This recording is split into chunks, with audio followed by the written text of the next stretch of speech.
ಸಾವಿನ ಬಗ್ಗೆ ಅರ್ಜುನನಿಗೆ ಯಾಕೆ ಹೆದರಿಕೆ ಆಗಿತ್ತು? ಆಗಲೇ ಯುದ್ಧ ಘೋಷಣೆ ಆಗಿತ್ತು, ಪಾಂಚಜನ್ಯ ಊದಿ ಆಗಿತ್ತು, ಸೈನಿಕರು ಕೂಡ ಹೋರಾಡುವುದಕ್ಕೆ ಸಜ್ಜಾಗಿದ್ರು. ಪಾಂಡವ ಸೈನ್ಯದ ಸೇನಾಧಿಪತಿ ಅರ್ಜುನ ಮುಂದೆ ಬಂದು ಎರಡೂ ಕಡೆ ನಿಂತು ನೋಡ್ತಾನೆ. ಆದ್ರೆ ಅವತ್ತು ಅಲ್ಲಿ ಅರ್ಜುನನಿಗೆ ಕಾಣಿಸಿದ್ದು ಯುದ್ಧ ಭೂಮಿ.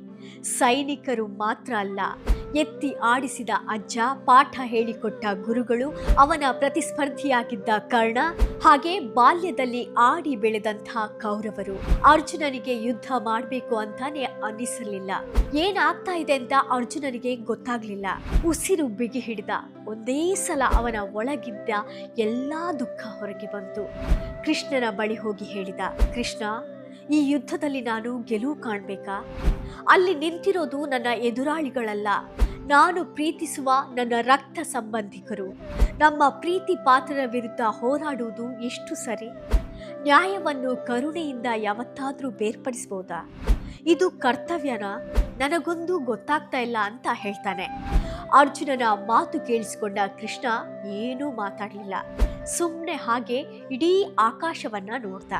ಅರ್ಜುನ ಕೃಷ್ಣನನ್ನ ನೋಡ್ತಾ ನೋಡ್ತಾ ಇರುವಾಗಲೇ ಕೃಷ್ಣ ಸತ್ಯದರ್ಶನ ಮಾಡಿಸ್ತಿದ್ದ.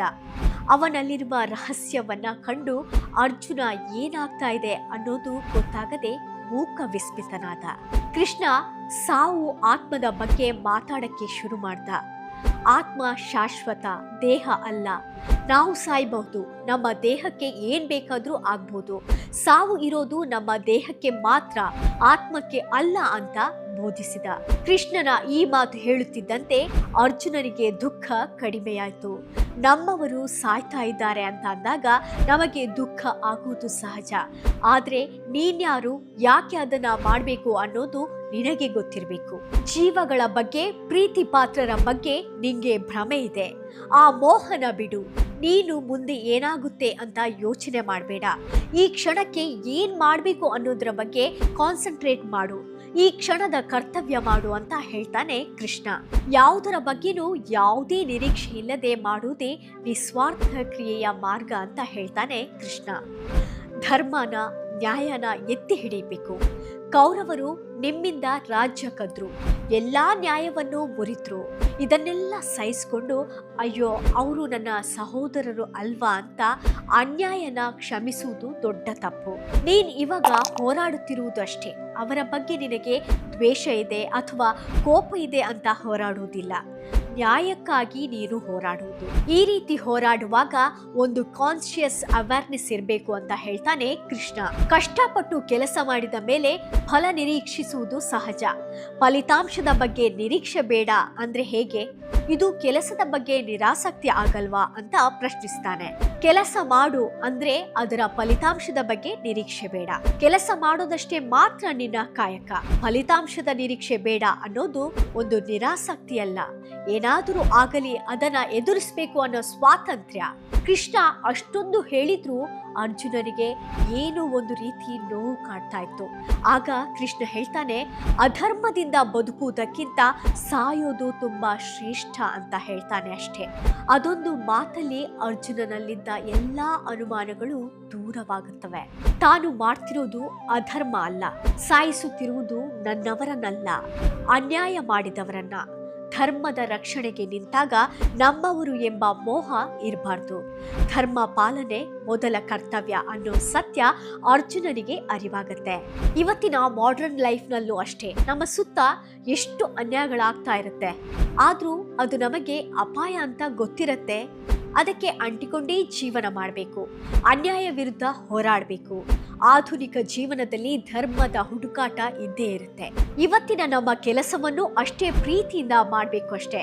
ಅದರಿಂದ ಯಾವ ರಿಸಲ್ಟ್ ಬರುತ್ತೆ ಅಂತ ನಾವು ಎಕ್ಸ್ಪೆಕ್ಟ್ ಮಾಡಬಾರ್ದು. ನೀವು ಯುದ್ಧ ಭೂಮಿಯಲ್ಲಿ ನಿಲ್ಲಲು ಸಾಧ್ಯವಿಲ್ಲ. ಆದ್ರೆ ನಿಮಗೂ ಸಹ ಭಾವನಾತ್ಮಕವಾಗಿ ಸರಿ ಎನಿಸುವ ವಿಷಯಗಳು ನೈತಿಕವಾಗಿ ಸರಿ ಎನಿಸುವುದರೊಂದಿಗೆ ಮಾಡೋದು ಮುಖ್ಯ. ನಿರ್ಣಾಯಕ ಕೆಲಸಕ್ಕೂ ಮುನ್ನ ನಮ್ಮೊಳಗೂ ಒಂದು ಯುದ್ಧ ಆಗುತ್ತೆ. ಅದರ ಮಾತು ಆಲಿಸಬೇಕು. ಕರ್ಮ, ಧರ್ಮ, ಯೋಗ, ಸೆಲ್ಫ್ಲೆಸ್ನೆಸ್ ಇದರ ಬಗ್ಗೆ ಡೀಪ್ ಆಗಿ ಕೃಷ್ಣ ಅರ್ಜುನನಿಗೆ ಹೇಳ್ತಾನೆ. ಕೃಷ್ಣನ ಮಾತು ಕೇಳಿ ಅರ್ಜುನ ಕೂಡ ತನ್ನ ಕೈಯಲ್ಲಿದ್ದ ಬಿಲ್ಲನ್ನ ಕೆಳಗಡೆ ಹಾಕ್ತಾನೆ. ಮತ್ತೆ ಮತ್ತೆ ತನ್ನಲ್ಲಿದ್ದ ಅನುಮಾನಗಳನ್ನೆಲ್ಲ ಕೇಳೋಕೆ ಸ್ಟಾರ್ಟ್ ಮಾಡ್ತಾನೆ. ಎಲ್ಲಾ ಕ್ರಿಯೇಷನ್ಸ್ ಮೂಲ ನೀನೇ ಅಂತ ಹೇಳ್ತೀಯ, ನೀನು ಶಾಶ್ವತ. ಹಾಗಾದ್ರೆ ಸೃಷ್ಟಿಯ ರಹಸ್ಯ ಏನು? ನಾನು ನೋಡ್ಬೇಕು ನಿನ್ನ ವಿರಾಟ ರೂಪ. ನನಗೂ ನಿನ್ನ ವಿಶ್ವರೂಪದ ದರ್ಶನ ಮಾಡಿಸು, ನಾನು ಅದಕ್ಕೆ ಸಿದ್ಧವಾಗಿದ್ದೇನೆ ಅಂತ ಹೇಳ್ತಾನೆ. ಆಗ ಕೃಷ್ಣ ನಗುತ್ತಾ ಹೇಳ್ತಾನೆ, ನೀನು ಹಾಗೆ ನನ್ನನ್ನು ನೋಡಕ್ಕಾಗಲ್ಲ, ಅದಕ್ಕೆ ಒಂದು ದೈವಿಕ ದೃಷ್ಟಿನೇ ಬೇಕು, ಅದನ್ನ ನಾನು ನಿಂಗೆ ಕೊಡ್ತೀನಿ ಅಂತ ಹೇಳ್ತಾನೆ. ಗೆಲ್ಲಬೇಕು ಅಂತ ಕೆಲಸ ಮಾಡೋದಲ್ಲ, ಹೃದಯದಿಂದ ಕೆಲಸ ಮಾಡ್ಬೇಕು. ಉಳಿದಿದ್ದನ್ನ ಕೃಷ್ಣನಿಗೆ ಬಿಡ್ಬೇಕು. ನಾವು ಮಾಡೋ ಕೆಲಸ ಬೇರೆಯವರಿಗೆ ಅನ್ಯಾಯ, ಅಧರ್ಮ ಆಗುವಂತೆ ಇರಬಾರ್ದು. ಯಾವುದೇ ಇಂಪಾರ್ಟೆಂಟ್ ಕೆಲಸವಾದ್ರೂ ಒಂದು ಪಾಸ್ ಕೊಡಿ, ಥಿಂಕ್ ಮಾಡಿ, ಯೋಚಿಸಿ. ನಿಜಕ್ಕೂ ಸರಿ ಅನ್ಸಿದ್ರೆ ಆ ಕೆಲಸದಲ್ಲಿ ಮುಂದುವರಿಯಿರಿ. ಆ ಕೆಲಸದಲ್ಲಿ ಧರ್ಮನೂ ಇರಬೇಕು ಅಂತಾನೆ ಕೃಷ್ಣ ಹೇಳೋದು. ಕೃಷ್ಣ ಕೊಟ್ಟ ದಿವ್ಯ ದೃಷ್ಟಿಯಿಂದ ಅರ್ಜುನ ವಿರಾಟ ರೂಪವನ್ನ ನೋಡ್ತಾ ಇದ್ದ. ನೋಡುತ್ತಿದ್ದ ಹಾಗೆ ಕೃಷ್ಣ ಆಕಾಶದ ಎತ್ತರಕ್ಕೆ ಏರಿದ. ಆತನ ಭುಜಗಳು ಬೆಟ್ಟದಷ್ಟು ಅಗಲವಾಯಿತು. ಜಗತ್ತಿನ ಸೃಷ್ಟಿಯೇ ಅವನಲ್ಲಿ ಕಂಡಿತು. ಅದು ಕೇವಲ ಒಂದು ಆಕಾರ ಆಗಿರಲಿಲ್ಲ, ಅದು ವಿಶ್ವರೂಪವಾಗಿತ್ತು. ಅಲ್ಲಿ ಅರ್ಜುನ ಕಂಡಿದ್ದು ಸೃಷ್ಟಿಯನ್ನು. ಕೃಷ್ಣನ ಗರ್ಭದಲ್ಲಿನ ನಕ್ಷತ್ರ ಪುಂಜಗಳು ತಿರುಗುತ್ತಿದ್ದವು. ವಿನಾಶ ಉರಿಯುತ್ತಿದ್ದ ಅವನ ಬಾಯಲ್ಲಿ ಯೋಧರನ್ನ ನುಂಗುತ್ತಿದ್ದ. ಅಲ್ಲಿ ಹುಟ್ಟು ಸಾವು ಕಾಣಿಸ್ತಿತ್ತು. ದೇವತೆಗಳು, ರಾಕ್ಷಸರು, ಸಂತರು, ಹೀಗೆ ಎಲ್ಲರೂ ಅವನಲ್ಲಿ ಹುಟ್ಟು ಸಾವನ್ನ ಪಡಿತಾ ಇದ್ರು. ಇದನ್ನೆಲ್ಲ ನೋಡಿದ ಅರ್ಜುನನಿಗೆ ಒಂದು ನಿಮಿಷಕ್ಕೆ ಭಯ ಆಗೋಯ್ತು. ನಿಲ್ಲಿಸು, ನನ್ನ ಕೈಯಲ್ಲಿ ನೋಡುವುದಕ್ಕೆ ಆಗ್ತಾ ಇಲ್ಲ, ನೀನ್ಯಾರು ಅಂತ ಕೇಳಿದ. ನಾನು ಕಾಲ, ಲೋಕಗಳ ನಾಶಕ. ಈಗಾಗಲೇ ಇಲ್ಲಿರುವ ಎಲ್ಲ ಯೋಧರನ್ನ ನಾನು ಸಾಯಿಸಿದ್ದೀನಿ. ಇವರು ಇವಾಗ ನಿನ್ ಕೈಯಿಂದ ಸಾಯ್ತಾ ಇದ್ದಾರೆ. ನೀನು ಒಂದು ಸಾಧನ ಅಷ್ಟೇ. ಜೀವನದ ಸೋಲು ಗೆಲುವು ಎಲ್ಲ ನಿನ್ ಕೈಯಲ್ಲಿಲ್ಲ. ನಿನ್ ಕೆಲಸ ಏನಿದ್ರು ಒಂದು ಡಿವೈನ್ ಫೋರ್ಸ್ ಅಲ್ಲಿ ಧರ್ಮನ ಕಾಪಾಡೋದಷ್ಟೇ. ಕೃಷ್ಣನ ವಿರಾಟ ರೂಪ ನೋಡಿದ ಅರ್ಜುನ ಶಾಕ್ ಆಗಿ ಶರಣಾಗತಿಯಾಗಿದ್ದ. ಕ್ಷಮಿಸು ಕೃಷ್ಣ, ನಾನಿನ್ನ ಸ್ನೇಹಿತ ಅಂತ ಕರೆದೆ, ನೀನ್ಯಾರು ಅಂತ ನನಗೆ ಗೊತ್ತಿರಲಿಲ್ಲ. ಆದ್ರೆ ಇವತ್ತು ನಾನು ನೋಡಿದ್ದು ಸೃಷ್ಟಿಯ ಸಾರ. ನೀನು ನಿನ್ನ ವಿರಾಟ ರೂಪನ ಬಿಟ್ಟು ಮನುಷ್ಯನಾಗಿ ಬಾ ನನ್ ಮುಂದೆ ಅಂತ ಕೇಳ್ಕೊಳ್ತಾನೆ. ಕೃಷ್ಣ ಕೂಡ ಅದೇ ಸೌಮ್ಯವಾದ ನಗುವಿನಿಂದ ಮತ್ತೆ ಹಿಂದಿರುಗ್ತಾನೆ. ಈಗ ಅರ್ಜುನನಿಗೆ ಕೃಷ್ಣನ ಬಗ್ಗೆ ಮೂಡಿದ್ದು ಭಕ್ತಿ ಮಾತ್ರ. ಅಲ್ಲಿ ನಡೆದಿದ್ದು ಸ್ನೇಹಿತರ ನಡುವಿನ ಸಂಭಾಷಣೆ ಅಲ್ಲ, ಅನಂತಗಳು, ಅನ್ವೇಷಕ ಮತ್ತು ಸೃಷ್ಟಿ ಮೂಲದ ನಡುವಿನ ಪವಿತ್ರ ಬಂಧವಾಗಿತ್ತು. ಭೀಷ್ಮ, ದ್ರೋಣ, ಯುಧಿಷ್ಠಿರನಿಗೆ ನಾನು ಈ ರೂಪ ತೋರಿಸಲಿಲ್ಲ. ನಿನಗೆ ಮಾತ್ರ ನಾನು ಯಾಕೆ ತೋರಿಸ್ತಾ ಇದ್ದೀನಿ ಅಂದ್ರೆ ನಿನ್ನ ಹೃದಯ ಶುದ್ಧವಾಗಿದೆ. ಈ ವಿರಾಟ ರೂಪ ನೋಡಕ್ಕೆ ಆಂತರಿಕ ದೃಷ್ಟಿ ಬೇಕು, ಅದಕ್ಕೆ ನೀನು ಸಿದ್ಧವಾಗಿದ್ದೆ ಅಂತ ಕೃಷ್ಣ ಹೇಳ್ತಾನೆ.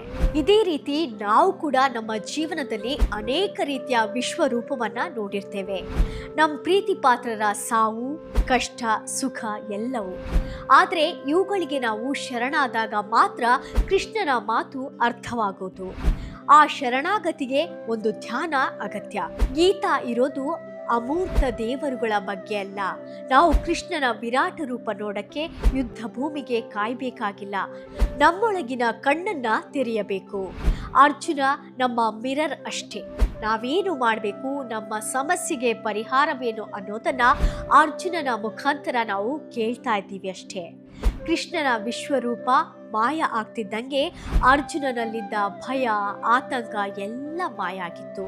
ಭ್ರಮೆ ಕೂಡ ಹೋಗಿತ್ತು. ಅರ್ಜುನ ತನ್ನ ಬಿಲ್ಲನ್ನ ಎತ್ಕೊಂಡು ಹೋರಾಡಿದ.